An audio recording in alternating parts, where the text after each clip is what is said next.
আলোচিত সমালোচিত অভিনেতা জায়েদ খানের মোবাইল ফোন সুইমিং পুলের পানিতে ছুঁড়ে ফেলেছেন ক্রিকেটার সাকিব আল হাসান। এমন একটি ভিডিও ছড়িয়ে পড়েছে সামাজিক যোগাযোগ মাধ্যমে।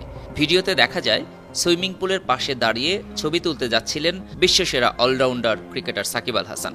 তার ঠিক পাশেই দাঁড়ানো ছিল চিত্রনায়ক জায়েদ খান।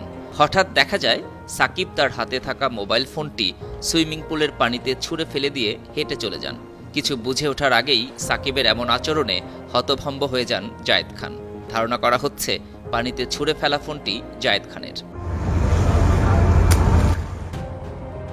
ঢাকাই চলচ্চিত্রের বর্তমান প্রজন্মের আলোচিত সমালোচিত এই নায়ক বিভিন্ন সময় তার নানান কর্মকাণ্ডের জন্য সমালোচিত হন। অন্যদিকে বিভিন্ন ঘটনায় হঠাৎ নিজের মেজাজ হারাতে দেখা গেছে জাতীয় ক্রিকেট দলের বিশ্বসেরা অলরাউন্ডার সাকিব আল হাসানকে। তবে সাকিবের এবারের মেজাজ গরমটা একটু আলাদা, কেননা তাকে দেখা গেছে চিত্রনায়ক জায়েদ খানের উপর ক্ষোভ ঝাড়তে।